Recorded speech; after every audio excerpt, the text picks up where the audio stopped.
hadir dalam LDPU di Gedung Dewan Yang Megah ini. Pertama, perlu kami sampaikan bahwa kami Persatuan Perangkat Desa Indonesia yang telah memiliki struktur dari tingkat desa, kecamatan, kabupaten, provinsi, dan pusat. Dan kami juga telah memiliki legal formal, yaitu tanda daftar organisasi dari Kementerian Dalam Negeri.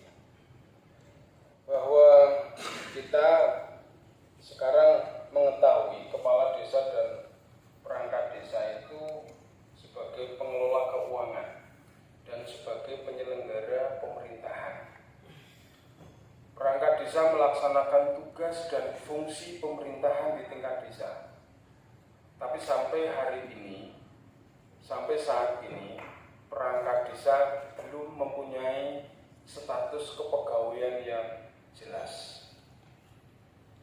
Jadi, mohon kepada anggota dewan untuk bisa memikirkan nasib status perangkat desa.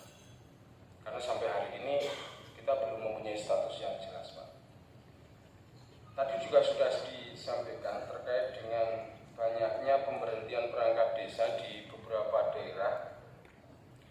Saya yakin seandainya status perangkat desa ini diperjelas, maka tindakan terhadap pemberhentian perangkat desa yang non prosedural itu tidak akan bisa terjadi lagi. Ibu dan Bapak sekalian yang saya hormati, selanjutnya terkait dengan penghasilan tetap. Penghasilan tetap kepala desa dan perangkat desa itu masih sangat menyulitkan kami karena implementasi dari Siktap itu dibayar setiap bulan. Tapi kadang-kadang sampai dengan hari ini bahkan ada yang 3 bulan belum terbayarkan, 6 bulan, bahkan sampai dengan 1 tahun belum terbayarkan. Walaupun sudah ada PP 11 tahun 2019. Dengan jumlahnya pun masih sangat belum sesuai dengan PP yang ada. Terkait dengan rencana perubahan Undang-Undang Desa yang sesuai dengan informasi yang kami terima masuk di dalam akan masuk di dalam Prolegnas tahun 2023 pada masa sidang kedua nanti.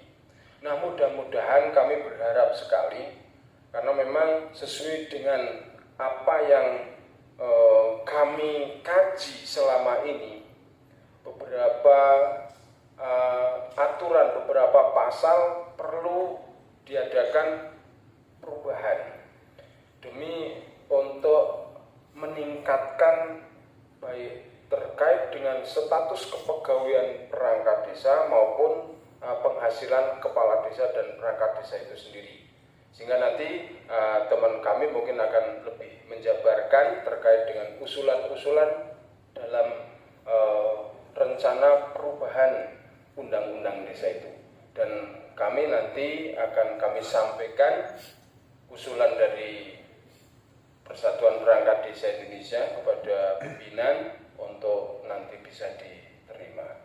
Monggo kepada saudara kami untuk menyampaikan. Perangkat Desa Indonesia memohon kepada Ketua Komisi 2 dan anggota Dewan yang terhormat untuk memasukkan perubahan Undang-Undang Nomor 6 Tahun 2014 tentang Desa masuk ke dalam Prolegnas dan dapat dituntaskan pada tahun ini.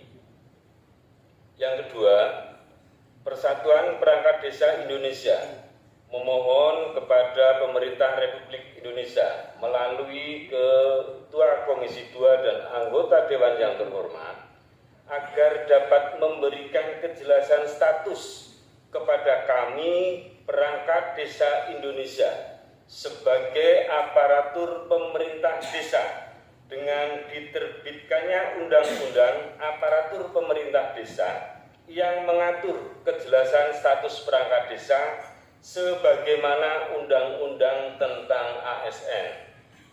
Perangkat desa ada dan diakui keberadaannya sejak zaman kolonial. Tetapi tetapi hingga kini di tahun ke-77 kemerdekaan Republik Indonesia dan telah berganti zaman menjadi zaman milenial, namun kami masih belum jelas statusnya. Bahkan entah departemen atau kementerian mana yang mengelola data kepegawaian kami. Bahkan untuk tercatat saja data kepegawaian kami belum tentu ada. 3. Persatuan Perangkat Desa Indonesia melalui Komisi 2 dan anggota Dewan yang terhormat mendesak terhadap pemerintah untuk menindak tegas tindakan semena-mena terhadap pemberhentian perangkat desa non-prosedural dan penegakan hasil PT-UN serta memberikan sanksi kepada kepala desa yang bertindak semena-mena melakukan pemecatan apalagi yang sudah sampai ingkrah di PT-UN.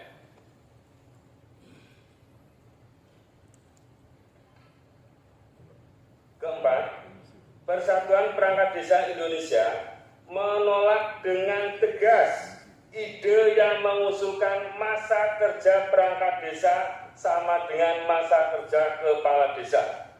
Karena kami bukan jabatan karena kami sebagai perangkat desa bukanlah jabatan politik, akan tetapi kami menjadi perangkat desa melalui seleksi akademik dan menjalankan fungsinya sebagai penyelenggara tata kelola administrasi di desa, baik perencanaan, penyelenggaraan, dan pelaksanaan kegiatan pembangunan di desa. Kelima, mendorong pemerintah dalam hal ini melalui Komisi 2 untuk dapat memfasilitasi peningkatan kapasitas perangkat desa sebagai ajang peningkatan kemampuan dalam menunjang profesionalisme kerja perangkat desa. Keenam, mendorong pemerintah untuk dapat memberikan honor ataupun insentif terhadap ketua RT dan RW sebagaimana lembaga kemasyarakatan desa, karena jelas di desa sangat membutuhkan RT dan RW, terlebih setelah munculnya peraturan perundangan tentang LKD, Lembaga Kemasyarakatan Desa, yang di dalamnya adalah mencantumkan RT dan RW. Demikian kesimpulan yang dapat saya sampaikan. Monggo untuk kami kembalikan kepada Ketua Tim dari